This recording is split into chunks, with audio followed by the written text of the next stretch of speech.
সুপ্রিয় শিক্ষার্থীরা, তোমাদেরকে স্বাগত জানিয়ে ষষ্ঠ শ্রেণীতে যারা পড়ছো তাদের আজকে গণিত বইয়ের প্রথম পেজ থেকে আমরা ভিডিও শুরু করব। আমাদের এই ভিডিওর শুরুতেই তোমাদেরকে বলে নেই, পুরো বইটির ভিডিও পর্যায়ক্রমে আমাদের প্লে লিস্টে পাবে। অর্থাৎ পেজ নাম্বার 1 থেকে শুরু করে তোমাদের যত পেজ আছে এই ম্যাথ বইয়ে সবগুলো পেজের ভিডিও এই চ্যানেলে পাবে, প্লে লিস্টে পাবে। তো আমরা চলে যাই, শুরু করি। আমাদের শুরুতে তোমাদেরকে সাথে যে কথাগুলো বলবো সেটা হলো, দেখতে পাচ্ছ সংখ্যার গল্প। এখানে বলা হয়েছে পেজ নাম্বার 1-এ সংখ্যার গল্প। তো আমরা প্রথমে একটা কথা বলি, বাস্তব জীবনে সকালে ঘুম থেকে উঠে থেকে শুরু করে রাত পর্যন্ত ঘুমোতে যাওয়া পর্যন্ত প্রতিদিন আমরা বিভিন্ন ধরনের সংখ্যা দেখতে পাই। হ্যাঁ, এই সংখ্যাগুলো কেমন? এই সংখ্যাগুলো হলো, আমরা এখানে একটি ঘড়ি দেখতে পাচ্ছি, তার মানে এই ঘড়িটির ভিতরে কিছু সংখ্যা দেখছি। যেমন 1 থেকে 12 পর্যন্ত 12, এটা এক ধরনের সংখ্যা। আমরা এখানে একটা মোবাইল ফোন দেখছি, মোবাইল ফোনের ভিতরে একটি নাম্বার দেখতে পাচ্ছি, এই নাম্বারটি এক ধরনের সংখ্যা। আমরা এখানে আরেকটি ঘড়ি দেখছি, ঘড়িটির ভিতরে দেখো এখানেও একটি ভিন্ন ধরনের সংখ্যা দেখছি। দেখো পাশাপাশি এখানে আরেকটা ঘড়ি আছে, এখানে আরেক ধরনের রোমান পদ্ধতিতে সংখ্যা আছে। আমরা একটি এনআইডি কার্ডের ছবি দেখছি, এই এনআইডিতে যে নাম্বারটি থাকে এটাও এক ধরনের সংখ্যা।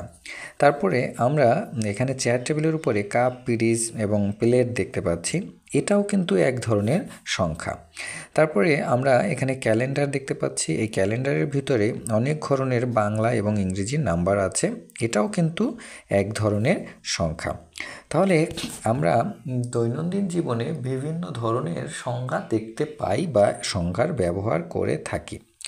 তো কি বলেছে এর ধারাবাহিকতায়, এই যে নানা রকম সংখ্যা দেখতে পাচ্ছ, এগুলো কিভাবে মানুষ জানলো? এগুলো জানলো কিভাবে মানুষ? ভেবে দেখেছো তো?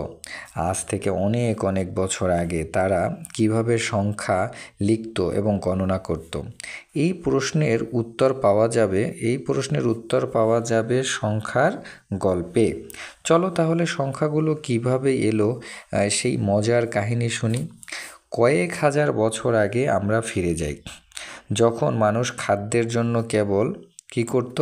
শিকার করত বা বনের ফলমূল ওর উপর নির্ভর করত।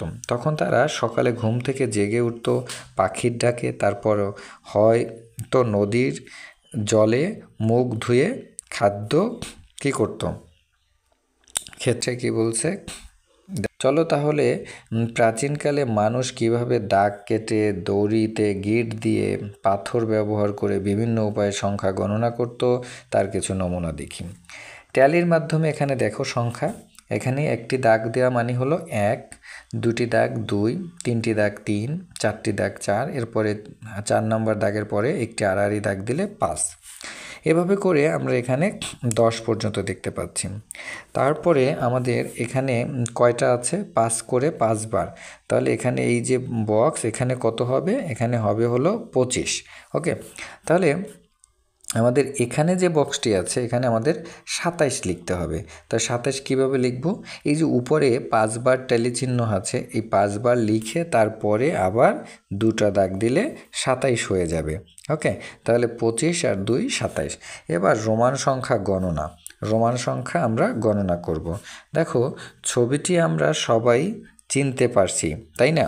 এটি একটি ঘড়ি, ঘড়িটির ঘন্টা, মিনিট, সেকেন্ড কাঁটা 3টি যে প্রতীকগুলোর পাশে অবস্থান করছে সেগুলো এক ধরনের সংখ্যা। এই সংখ্যাগুলো হলো রোমান সংখ্যা। তার মানে আমরা এই যে ঘড়িটার ভিতরে যে সংখ্যাগুলো দেখতে পাচ্ছি এগুলোকে বলা হয় রোমান সংখ্যা। এগুলো প্রাচীন রোমে ব্যবহৃত সংখ্যা পদ্ধতি। এই পদ্ধতি প্রাচীন রোমানদের গণনা ও অন্যান্য দৈনন্দিন লেনদেন সম্পাদনের উদ্দেশ্যে তৈরি করা হয়েছিল। তোমরা জেনে অবাক হবে, এই পদ্ধতি মধ্যযুগে পর্যন্ত সারা ইউরোপ জুড়ে সংখ্যা লেখার জন্য ব্যবহার করা হতো। রোমান সংখ্যা গণনা করার অক্ষর চিহ্ন রূপে ব্যবহার করা হয়। মানে রোমান সংখ্যার জন্য আমাদের কয়টা করতে হবে? 7টি অক্ষর চিহ্ন। এই 7টা আমরা এখানে দেখতে পাচ্ছি। কি কি আছে 7টা? একটু খেয়াল করি। এই 7টা আছে হলো এই যে আই দিয়ে বোঝাচ্ছে 1, ভি দিয়ে 5, এক্স দিয়ে 10, এল দিয়ে 50, সি দিয়ে 100, ডি দিয়ে 500 এবং এম দিয়ে 1000। এম দিয়ে 1000। এইভাবে এই 7টা সংখ্যা দিয়ে মূলত রোমান সংখ্যা লেখা হয়।